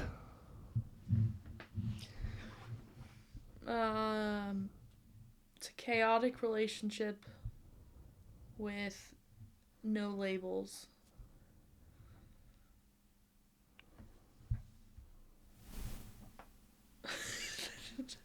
I'm just kind of describing my life, I guess, at the time that I was listening to it, but I mean, I ask because every track is like very distinct, but there's also kind of an underbelly of similarity. Like I said, that kind of up-tempo, synthetic, technological feel, and then his voice as an upper bed to the, and so if you're not from old school way of consuming a record, like sitting plugged in and like looking at the album art or reading the liner notes or following along with the lyrics, and everything is like very distinct. And if you're not Circa's not. undivided attention, it can all kind of seem like a swath, of like a certain, I don't know, paintbrush color, and then you got to get up and. This album in my mind is purple. Interesting. I had a maroonish in my just Purple, when I did that. like fog. Oh wow. Okay. Yeah. Are you rolling again? No, but that might be why. Right. The Greatest Lie. What do you know about that track? I don't. Okay, so Let me I've ask a never- different question. What would the greatest lie be for you? Like whether you're the perpetrator or you're being perpetrated upon. in genuinity. Okay. Like if somebody is just completely not who they're projecting themselves to be. Yeah. Interesting. And like creating a life that way, not just like a one-time situation. Sure. Have you crossed paths with people like that? I fear I am one of them. Oh my God! No, Holy shit! That's like a fear of I mine. am though. I'm no woman's therapist. The difference. No, I think it's very like my brain wants to be like, oh, that's borderline personality disorder, whom I've diagnosed my ex with. Oh gosh. Okay. So, yeah, things of that nature. Just like being so caught up in a fabricated version of yourself that you just don't even you like are losing reality. Oh wow. I mean, it's a handful of X references already, and Well, this album is very much related but to him in that aspect. Like Breakup, I was gonna say, was it this. okay? So that's why. Which I mean, But it's more than that now. It's like a comfort album for Sure. me. But when it first came out, that was what I was listening to. So I was either walking the hallways, sulking, listening to this in my headphones, or I was wasted in the car with Jessica screaming at this at the top of my lungs. So like, I was never just like, like, right. yeah. I mean, all of that is like a nice segue to the difference between medicine and poison is the dose. Is in the dose. Yeah. Like, talk about a can of worms. That's in the title. What? That song is in the title. What do you mean? The difference between. That's the next song title. Yeah. But just that phrase. Yeah. Is a can of worms that you could put in a lot of places in life, I think. Well, yeah. Like, I mean, fucking substances, relationships. Yeah, I think it's... Anthony Green has very wide-known addiction to just about everything, but I think heroin is involved. Currently or past life or who knows. Right? But he's not dead. No. I mean, so no, it's not dead. Under but control. I'm waiting for that to happen, and I'm gonna have to take a day off work. Oh my! Reopen all of those wounds. Yeah. You can text your ex and be like, "I hurt more than you right now." No, God, I should have never told you that. Just teasing. So what do you think was the inspiration for penning that line for them? I mean, it's probably like a lifestyle situation, like partying or, like love bombing or, love bombing, drinking. It's just intensity in any way, shape, or form. What's love keeps bombing? You going, just like moving too quickly in a relationship and being like, ugh. And then, you're my everything. Yeah, and then here on the second course of our first date absolutely. at dinner. Absolutely. So anything of too much, too much of anything is just... Could be a bad thing. Yes. Okay. So like if you live an indulgent lifestyle, then you're going to basically get yourself fucked in all the ways.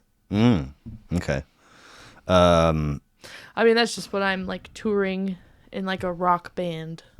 Yeah. With bitches everywhere and blow everywhere and just bitches and fucked blow. Up all the time. Why did they write bananas and blow when it could have been bitches and blow?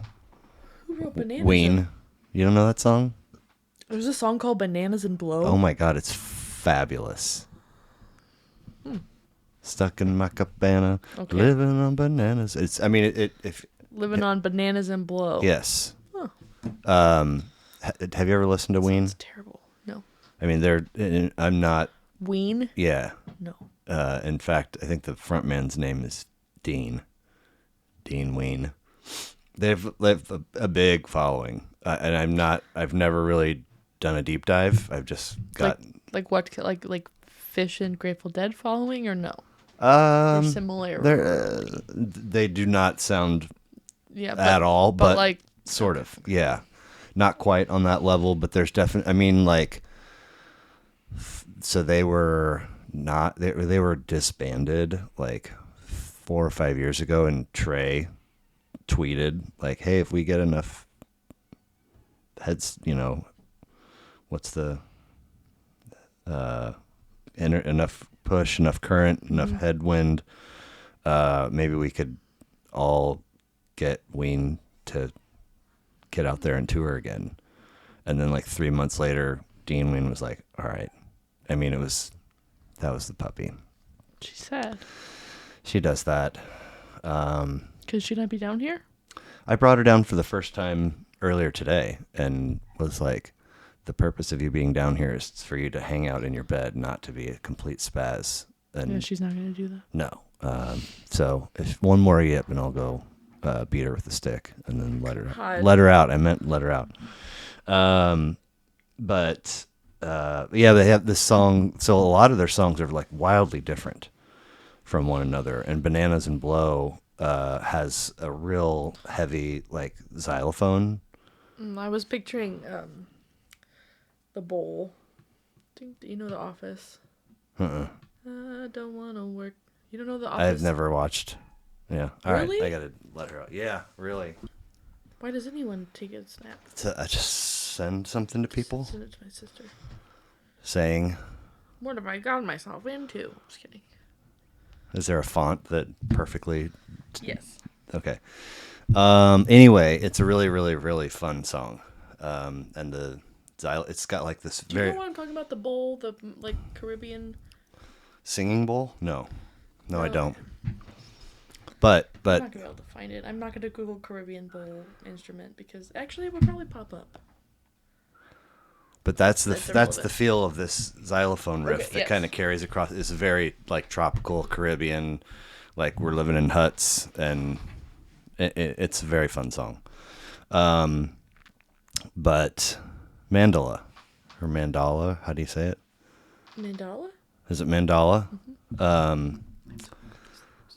Dictionary says Oriental art, a schematized representation of the cosmos, chiefly characterized by a concentric configuration of geometric shapes, each of which contains an image of a deity or an attribute of a deity. The second version of that definition in Jungian psychology, a symbol representing the effort to reunify the self. This song reminds me of tripping. Mandala? Yeah. So which of the two definitions would you say matches this song? There was one about Oriental art and shapes and the cosmos, and that one? And the other one was in Jungian psychology, a symbol representing the effort to reunify the self. It's all the same to me. Is it? Do you want to read this for us? Read what? All of it? I mean, or your favorite all of it, or your favorite passage, or the most profound passage.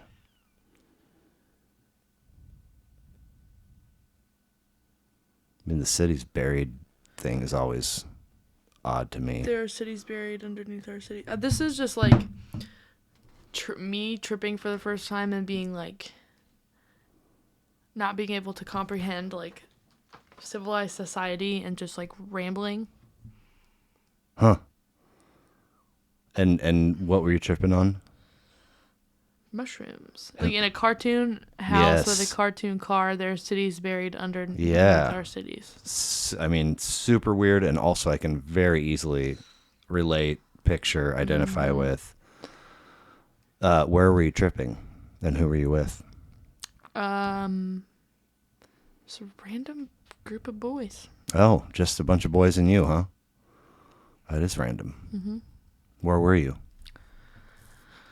The Lakewood Golf. Well, this wasn't my first time, I guess. The first time was with said ex-boyfriend, and I couldn't even process what was happening. I was tripping so hard that I was just like not even like a person. So like I don't really count that because we were just in a basement, like, and he was just like not speaking words to me, and I was just like, what the fuck?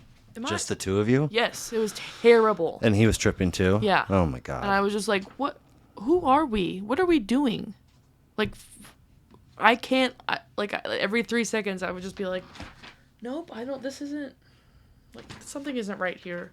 But the second time, we were walking on the golf course, at the Lakewood Golf Course. Okay. At night. Okay. And this is, somebody's got a device for playing music? No, this is just, they just go in my head together for some reason. This song and moment, tripping? yeah. Okay. because one of the guys, this man is actually a felon now, but he was a good friend of mine at the time. He was a good friend of mine's brother, but the guy I was friends with, he's so sweet, but just so socially awkward that it physically makes you, like, uncomfortable to be around him. But he means well, so it's like, and his older brother was, like, the drug hookup, and then his younger brother was just, like, the youngest child, just insane. He, like, had this plan. He was gonna rob an armored car. Oh my. Yeah, and it was and went to federal prison. Oh, he followed through with that. Oh yeah. Oh my. That was the last I heard about that man. So anyway, but he looked at me and was like, "What are we doing? What is everyone doing?" And he, like, pointed at houses. He was like, "What are they doing in there?" And I was just like, You're asking the wrong person. I don't know, man. What are any of us doing?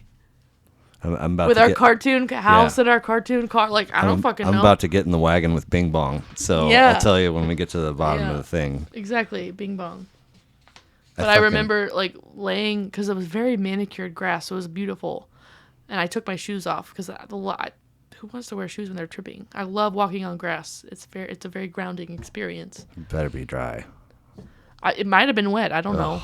But like, the sky, I swear, was purple, and the outline of the trees was black, and it looked like a set. Cool. I can see it. Yeah, for sure. And I was just, like, Bob kept Ross is like wanting to go up and touch it because it was like I was expecting it to be like a hard. Like the Truman Show when the boat hits the wall. Yeah. So yeah, that's what this song reminds me of. Just like, what are we all doing? I think it maybe for me might be the strongest track on the album. Yeah, it might be on my... And not because of the lyrics per se, but just the total package. The vibe of it all. I think that might be... This might be one of the ones that's on my... It's called Vecna's Trance is the name of the playlist. What's the first word? Vecna. He's the demon. Oh, God.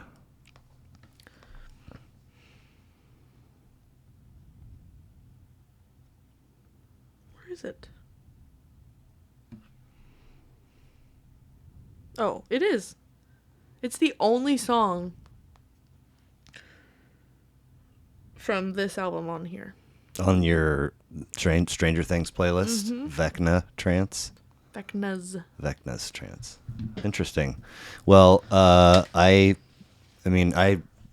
we started trying to do this so long ago. Did he who made, I think is this supposed to be the creator? Did he who made the lamb make thee? Yeah. Yeah. I think he's whoever wrote those lyrics, I think has had some religious hurdles to facing them. Have you not heard "Kicking Your Crosses Down"? Yeah. I mean, it's 3 songs away. Yep. But the first time that we tried to do this, when I goofed on telling you the time, and you're like, I got plans with my sister. And I was like, oh, that shows where I am in the pecking order. But that was whenever that was. I mean, we were. What are these notes? That was so long ago that I was in a different notebook. Oh, So I had to go back. I typed my notes up as a refresher. And I printed the lyrics off to that, and obviously have used it to make notes on since. But I mean, so it's interesting that, like, that tune struck me then, and then you've got a playlist with it on it now. It's sort of tied into the current season of Stranger Things. Travel Hymn. Would you say you have one of these? And if so, what would it be? This song. This might be my favorite one. Okay. Say more, please. It's just got the hauntingness to it too. Oh boy. Right back to the darkness. Is it "We Won't Be Saved"? No, that's the wrong one. Welcome back to another episode of Badass Records, where we all watch Jordan on her phone.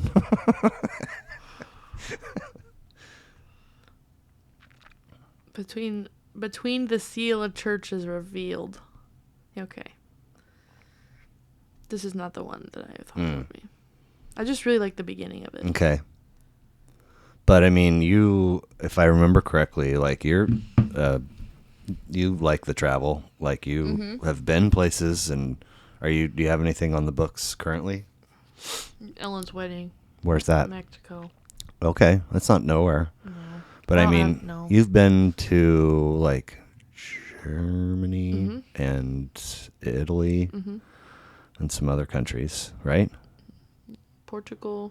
And Italy, none were Germany. I feel like not too many Czech of them were Republic. like super brief stay. Like you did some time. No, not really. No? A couple days. Okay, well, but I mean, like, Belize, I was there for a week. okay.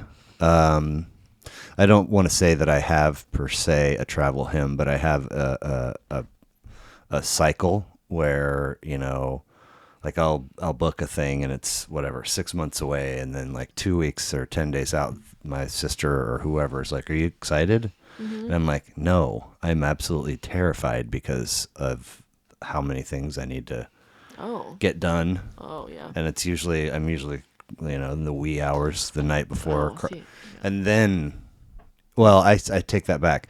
And then my anxiety goes, you know, into outer space with getting through to the airport and through security.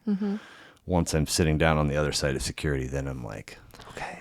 So interesting. I feel like I could very easily have a travel hymn or like a, you know, like a walk-up song to going somewhere. I don't know. Do you? No. No. Okay. Semi-constructive criticism. Pretty catchy title. First thing that comes to mind.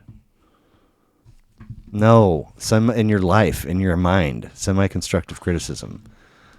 Like you've offered it or somebody's given it to you and you're like, that's sort of helpful.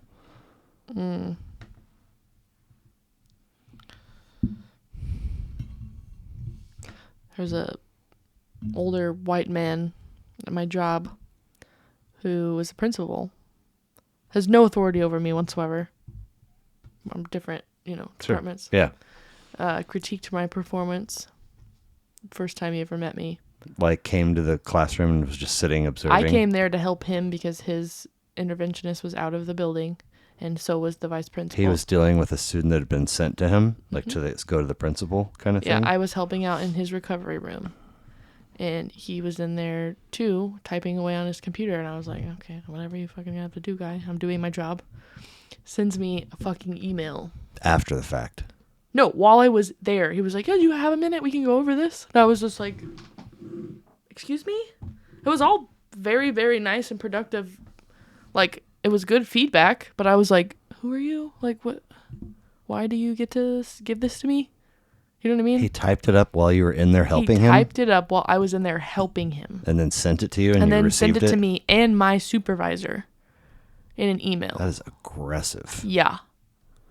And I called my sister afterwards. I was like, listen, I know I can make my jokes and get on my soapbox about stuff, but like, what the fuck was that? That's like FaceTiming without saying, are you free for a FaceTime? Just, you know what I mean? Or like, yeah, it was just coming like, over unannounced. Like it was like so high and mighty of him to be like, "Oh, pretty girl, you're doing such a good job." You know what I'm? That's how I felt. Sure. Like, because he was like, "Well, I started in your position and blah blah blah blah blah." Like again, great. It's like, yeah, you know what you're doing and blah blah. Blah. Yeah, I know. Thank you. And then he tried to play it off because he emailed it to my supervisor, and so my supervisor was like, "What was that about?" To like, you or him? To him, and he was like, "Oh, I'm just because they have a opening because their interventionist is leaving." And he was like, "Oh, I was, just kind of feeling her out. Hopefully, like we can have her for next year." And he was like, "No, she's not just like she has. You. Yeah, she literally has her own job. Like we hired her for this job because she's good. So thanks. Yeah. So no, that was the most recent. Kicking your crosses down is next. Is there some anti-religion in you or no? Yeah. Because I think it's all... No, I don't want to say it's all bullshit. Believe what you want to believe. If it makes you feel like you're doing better, sure. Being better. I'm all about the positivity, but... Effective I now. know. Go. Not so much for other people. I just think it's all silly Okay. and based on next to nothing. Title track is next. Preach. The title track on Letting Go is next. wasn't expecting to talk so much about. Oh my God! You don't need to look it up. I do. I need to remember. Because of the lyrics. Yeah. Okay.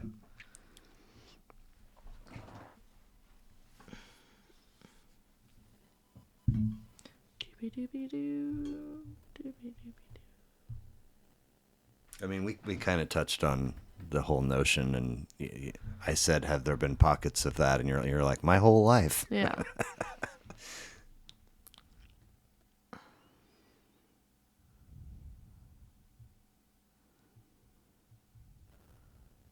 all I want, all I wanted to be was one of your children. All I wanted to be was one of yours. Dude, I mean, I don't even know where to go with that. Yeah.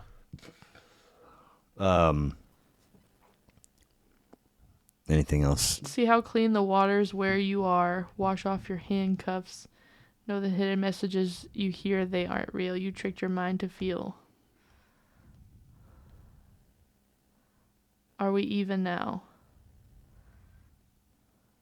So, like,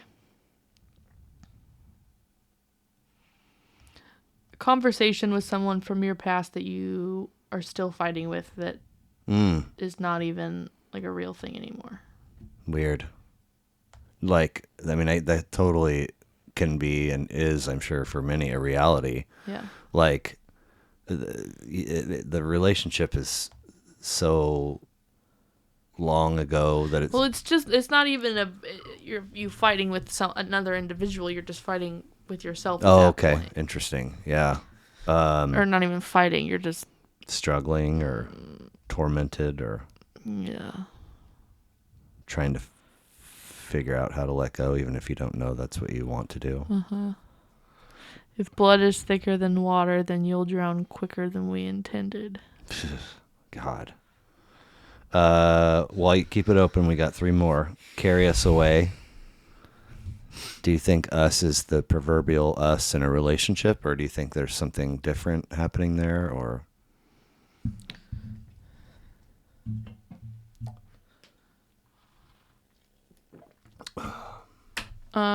No, it's pretty straightforward. This is not a riddle, as the first line in it. Yeah. This is not a puzzle or mainframe, but it's meant to strengthen your faith. I just had an accent there. And each time the night falls upon us, we'll always end up the same. It's that country from your mom coming back in, sneaking your faith. That's from Bobby G. Oh, boy. Does he have an accent? He does when he goes to the lake. What? Anytime he's in rural Missouri, it gets a little... hickish? More Missouri. Oh, yeah, man. More yellow. Yeah. More warsh. Close your eyes to see. Drugs? Were we not born into original sin?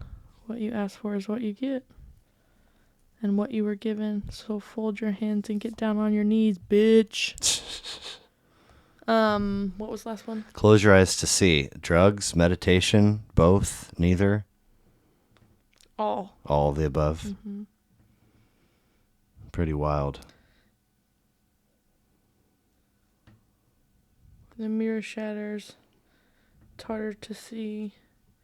If there are any answers here we haven't searched for, just type in your code and say a prayer. Type in your code? Wow. What a trip.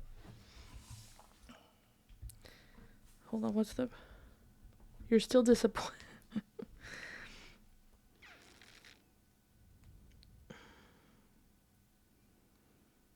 Yeah.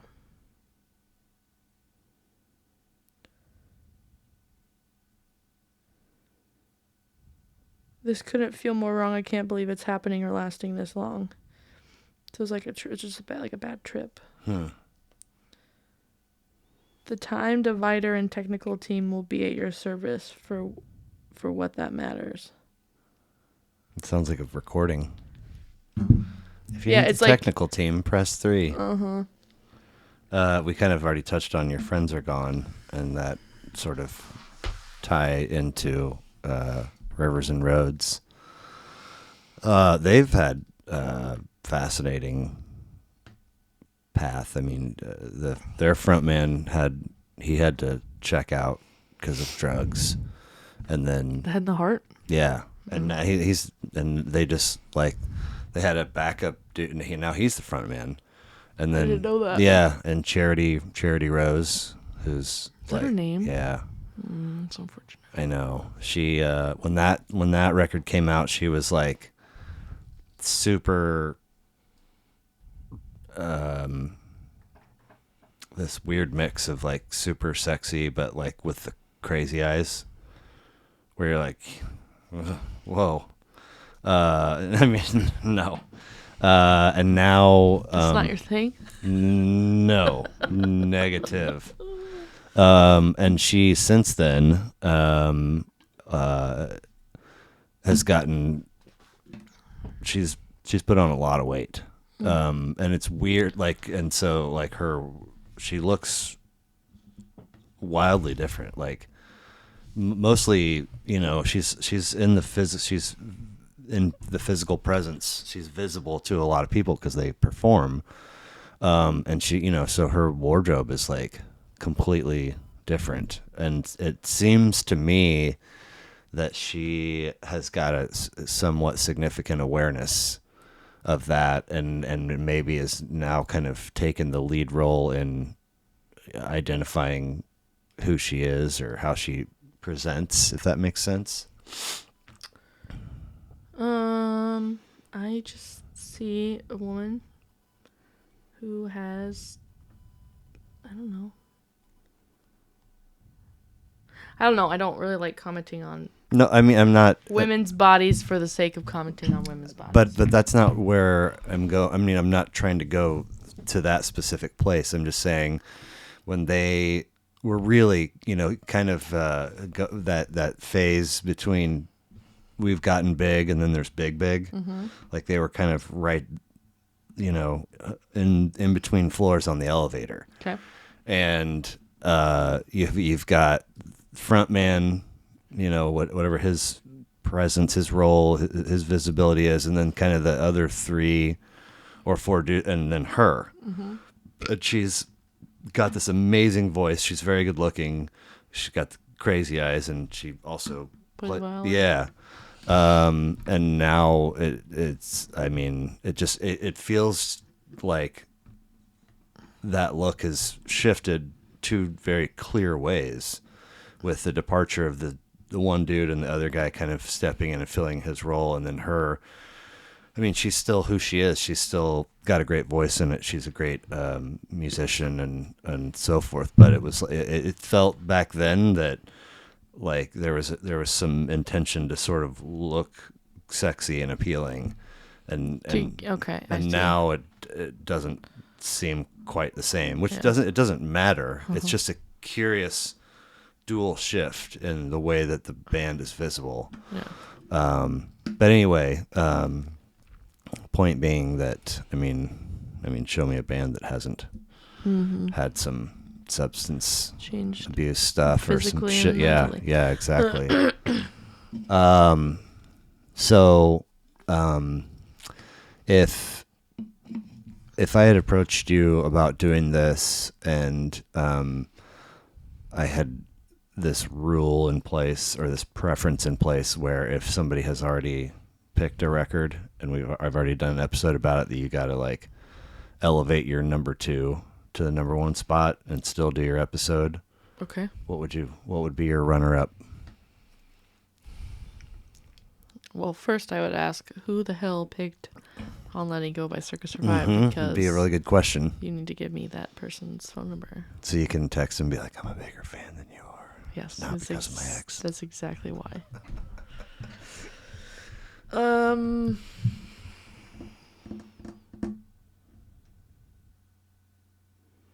Well, you said that it can't be greatest hits albums. I mean, can't be.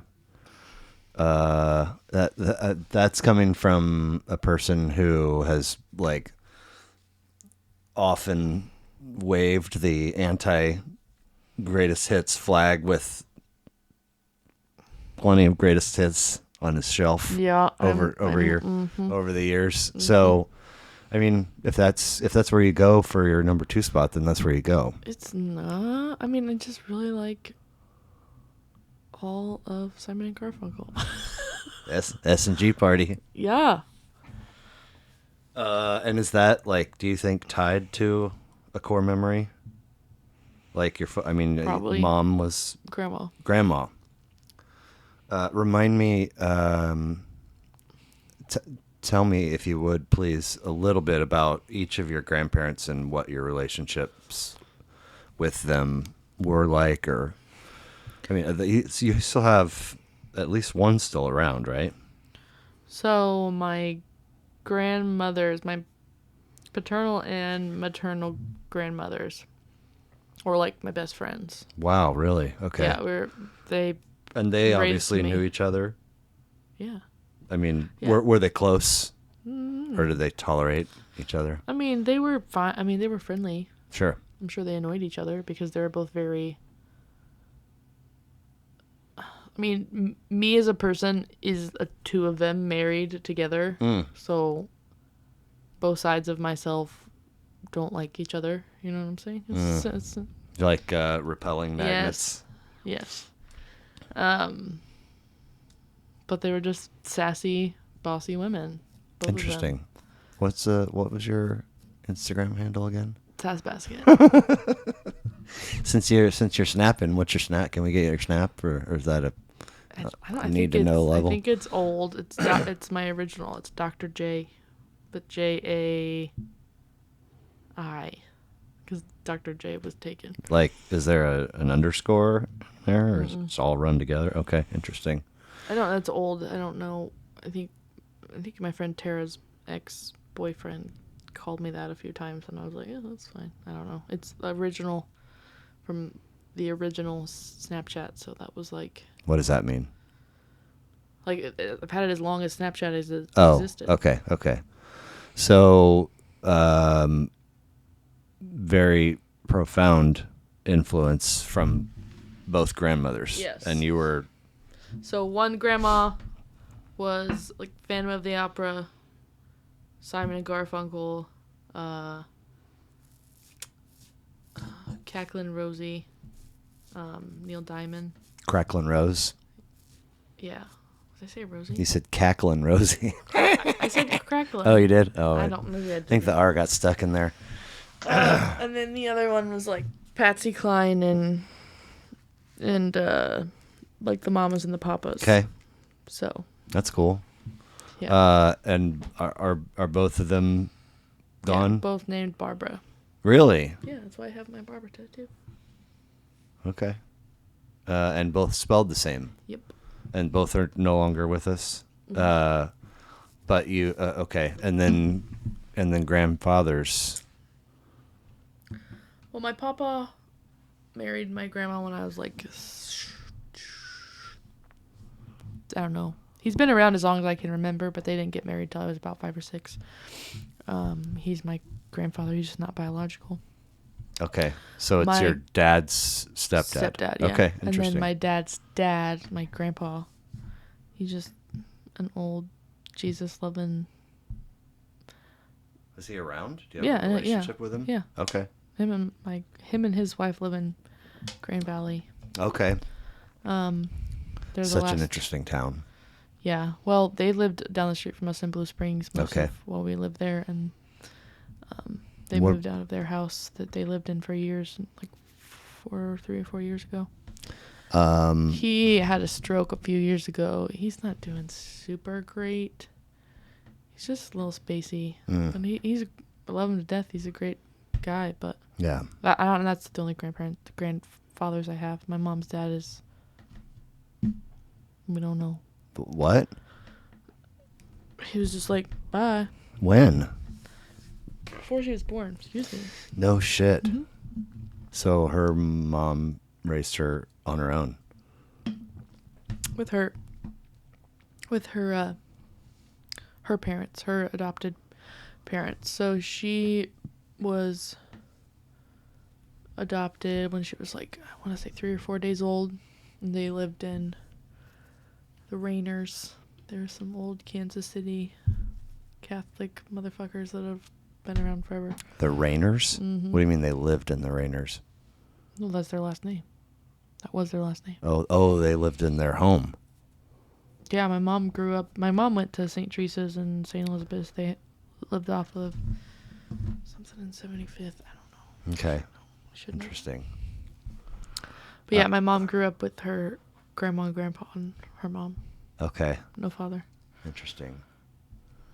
But she's a you have a good relationship with both your folks, right? Uh-huh. That's cool. I was just quoting I don't know how it came up. Probably discussing or dissecting some elements of not the best parenting, but a Chris Rock came to mind, and it was if your baby calls her grandmama mom and her mom Pam, she going to jail, which is, I think, oftentimes true, but there are situations where it's not. Yeah. One of the dude that put the Wu-Tang symbol on the wall when we first started talking. I don't see it. Episode 14, in between his signature and the date. Oh, I see it. He was just. I'll do the safe camp symbol now. The what? I'll do the safe camp symbol. Oh, okay. I still have some paint, so I'll touch up over it when you're going. No, I'm kidding. He was, I think, late into the evening when we finally were seriously talking about what, and he just kept sending me song after song after song after song, and I was like every time I was taking notes, and then eventually being like, how am I gonna approach this? And then as the chosen date got closer, he was like, hey, sorry about the other night. I got 5 records everybody should listen to. And he sent them to me. I was like, oh, cool. So if we have On Letting Go and S&G's Greatest Hits, do you have a number 3 or any other record you want to plug?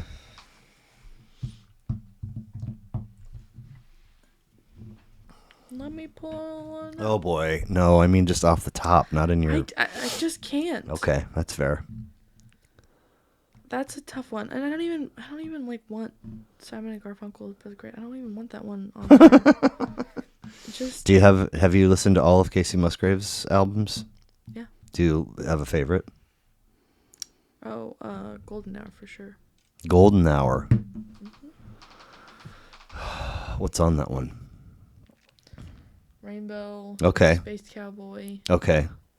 I'm thinking Same Trailer, Different Park was her first one. That's a really good record. Mm-hmm. Her most recent one is she called it her divorce album. Mm-hmm. Now she's got some new. Do you follow her on the gram? It's Spacey Casey. Mm-hmm. She's got some new dude. They both do, and I'm not. What do you mean they both do? Her ex? Rustin Kelly. Who is that? You mentioned him. Her ex-husband. Yeah, but I mean, you mentioned his name a minute ago. Yeah, he's a musician. What from? Just himself. Oh, solo Mm-hmm. outfit. Okay. They met because of that, and then they got married, and then they got divorced. But wait, so there's the Christmas album. There's Same Trailer. There's Star-Crossed, and then Golden Hour. And that's it. There's just 4, right? No, there's Pageant Material too. Pageant Material. Maybe that's the one I don't know as well as the others. Mm-hmm. But I mean, all have very solid elements to them. No, he's writing his. I could probably say that Dying Star might be number 3, which is Rustin Kelly. Oh wow. Okay. Interesting. It's very. It's a little harmonica heavy in parts. When-ish did it come out, do you think? 2017. Okay. And then his most recent album that came out is Shape and Destroy. The acronym is SAD.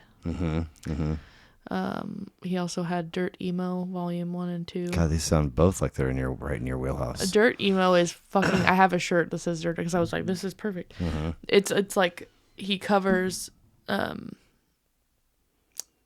songs that, like, I grew up, like, he covers My Chemical Romance. Okay. He covers...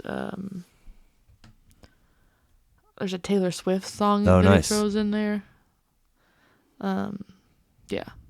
But his most recent is Shape and Destroy, and it's really good. It's about him being sober. Oh, boy. Okay. But Dying Star is a little bit more my... Mercury is on my list. Mercury. Yeah. Why does that seem familiar? Probably because I made you listen to it. And you boy. were like, just kidding. I don't know if you did that. Maybe I didn't make you listen to it. So was it 2010 when you started the Bean? 10? Yeah. No. I 2011. don't even think it was around then. I mean, my daughter was born in 2010. What do we got here? Oh, she was... Then maybe it was 11 or 12. Rustin Samuel Kelly.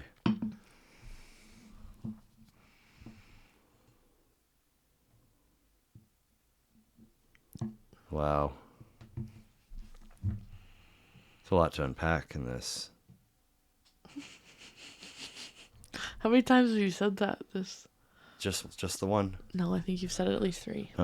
I said I'll check the tape later when I edit the episode, and I'll make sure to give you a shout out for getting a big fat Family Feud X.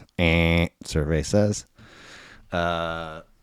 So what? But yeah. So my daughter was born in 2010, 2011.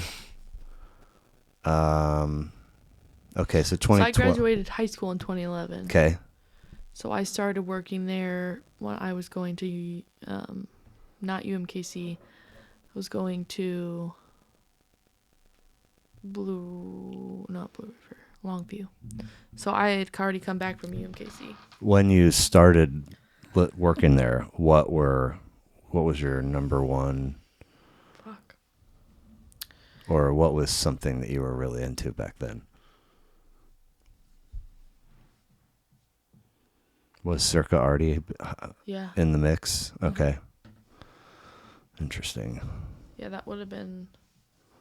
Did you right after. Did you jive musically with any of the boys in the kitchen, like Josh or Nathan or Josh, Austin or Jed? Josh, maybe because I think maybe Josh, yeah. Yeah, he was the biggest. He wanted control of that thing. Like I was Him like, and my ex got along very well because of. Oh my God, your ex. It didn't work there, did he? No. He just knew. He knew Josh. Oh really? Okay, interesting. Fucking lifetime ago, man. What else you got? Anything? Sass Basket on the gram and Dr. J on the snap with an I. Mm-hmm. Anything else you want to pimp or represent or props to give? Okay, just checking. No. I mean, maybe you have a cause and there's a fundraiser this weekend and I don't know. No. But thank you for doing this. You're welcome. It was less weird than I thought it was going to be. Why would it be? I don't know. I've never done it. I've never done this before. Well, I mean, I haven't either. You've done it 19 times. Well, prior to those times, I've never done it before. Yeah, I would not have wanted to be your number one. I mean, do you know what happened in number one? You shit your pants. So, I was kind of close, but not really ready. Okay. In terms of like having things where they need to be and knowing how to do things. Mm-hmm. But a college friend came in town for the Casey Musgrave show with his kids. And they flew in late on a Thursday night, and I scooped them up and went to Town Topic and got burgers, and then just kind of hung out, I think, all day Friday, and then went to the show. And then Saturday we went to both of my kids had basketball games, and they came. And anyway, around 9:30 Saturday night we sat down, but I didn't have cameras mounted. And what else? I was on my third set of cameras at the time, because the first ones were just like webcams with like and anyway, like they wouldn't when you go to get the file out of there, it wouldn't communicate with the computer. And so I like downloaded the software, and every time like 50 times I tried to, I know this is terribly exciting, sorry. Okay. Every time I would open the software, it would crash. And so I like got technical support, and they're like, here's what you have to, and I'm like, I already sent them back like this. I can't. So I got a second set, and they were, there's something, the kind of file, there was something about the kind of file that like I had to put it on my work computer and then send it. And it was like this, I can't deal with that every time. And then, by the way, I'm spending a little bit more each time. The third set did the things that I needed it to do, but it seemed a little janky because I immediately charged them, and one of them, the light on the back, wouldn't go off. Like it would say like it's charging.